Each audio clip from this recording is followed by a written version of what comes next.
Alright, JP here. I don't do videos that much, but when I try to do one, I just usually try to make it out of one.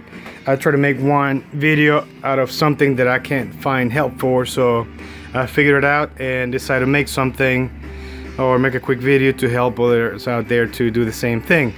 This is for an installation, as you saw in the title, is to install the Forge sissy bar, which I ordered on Tuesday, 3 days ago. Yeah, Tuesday. Today's Friday, and I was inspecting it until next Tuesday. So excited when I found that big box in front of my doorstep. Prior to getting the box and everything, I did some preliminary work on the bike, which is removing the bolts. This 4 bolts, I still got to remove this one here, but I did the ones from this side, from the right side, to remove the turn signals. Okay, I did put it on a little stand that I made to raise the bike at least about an inch, and remove the strut bolts that go down here to give me better access to the cables under the fender, if you can see it there.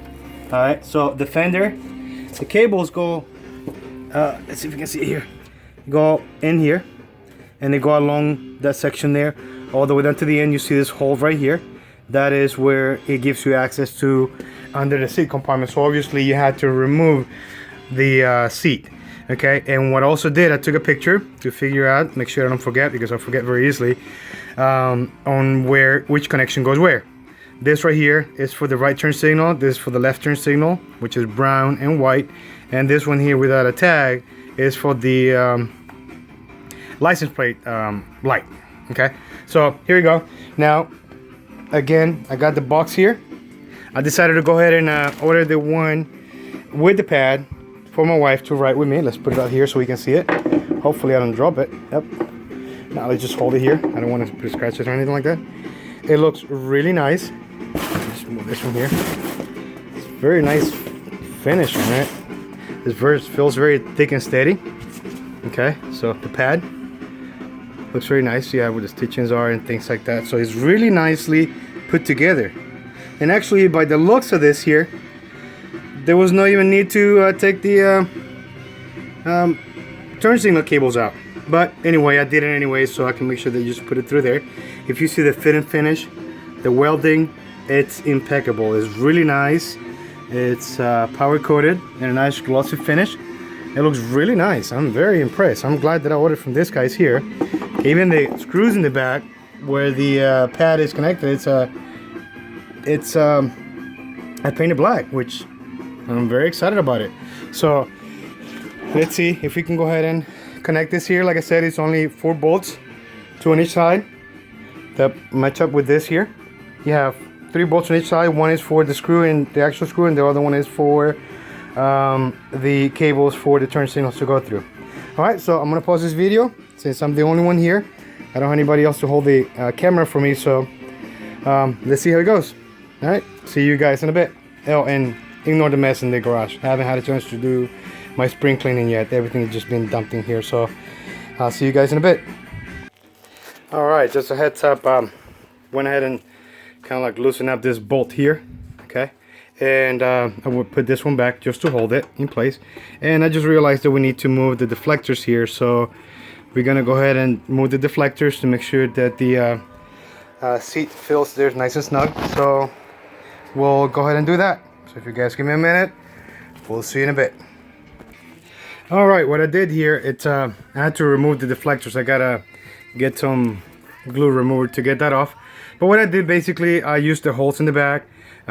There's a little metal bracket back here that has a little pin that sticks through the hole that holds this bolt in place. So I just went and connected this one here and this one here. I haven't tightened anything up yet, but I just wanted to make sure that I have something to hold the seat with. Like I said, I'm doing this myself. I don't have a second set of hands, so I'm just gonna go ahead, and if you see, I'm gonna take those bolts out because I didn't want the fender to fall off, and put one by one, and that pretty much will be it. So we'll get back shortly.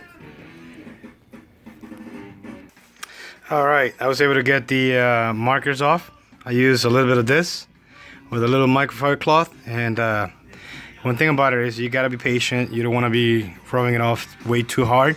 You just want to let the chemicals on this thing worked themselves off. You know, put it on the piece of cloth little by little, rub it off, put in a new section because it's gonna be glue stuck on the piece of cloth and it's gonna go back onto the fender, and then you gotta clean a little more. So what I did, it's exactly that. Put a little bit, rub it off a little bit, sit on both sides, and then still a little wet, so I just gotta wipe it down a little more and we'll be good to go. So let me get working on the screws and we'll get back in a second. All right, I was able to get this through here. Okay, remember there's a little metal bracket that goes behind this here, and it's got two little pins that stick out where this screw goes through. So you just gotta do it. Once you have this up here as a pivot point where you can hold the sissy bar from going back and forth, it makes it a lot easier instead of trying to, you know, hold it up in the air, because you will need a second pair of hands to do that. But with this here, I just hand tighten this right here. Same thing with the other one.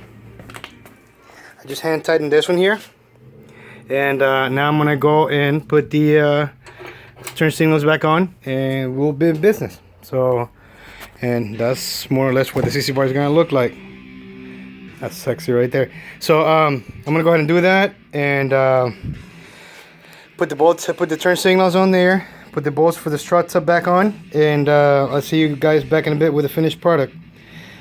Wish me luck. All right, and there she is. She's got a sissy bar done, so I can take the lady out with me to ride, and there you go. Like I said earlier, the fit and finish on this thing is just amazing. I mean, they really put attention to detail. It's like every single one of them is custom made, and look at every single little detail. Look, you see the welds, the paint job, everything is just outstanding. The pad, the pillion is like really nice, and it seems like it's got a zipper down here, so you can, if you need to have it replaced, you can replace it down on the road. A little bent up here, it's just sexy, and the whole thing looks really nice. If you see.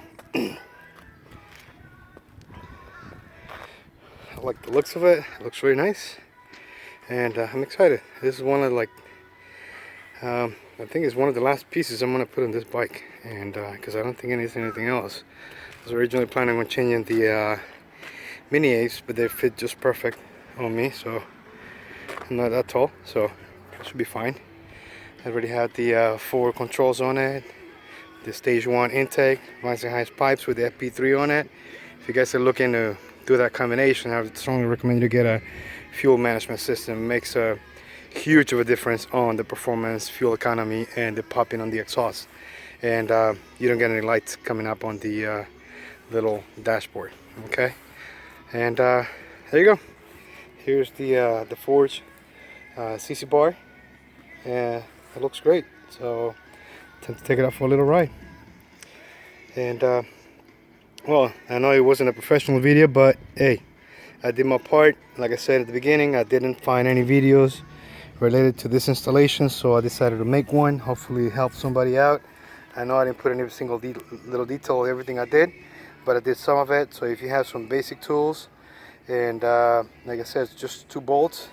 You get a 1/2 inch nut in the back here. I don't know if you can see it, but it has it in there on each side, and that thing's a T45 that goes in here. I didn't look at the size, I just grabbed it, and another T wrench in there, so should be fine. And well, hope you guys enjoyed it, and well, I really don't care if you give it a thumbs up or not. It's just an informational video. It's not professional. If you like it, great. If you don't like it, you can kiss my ass.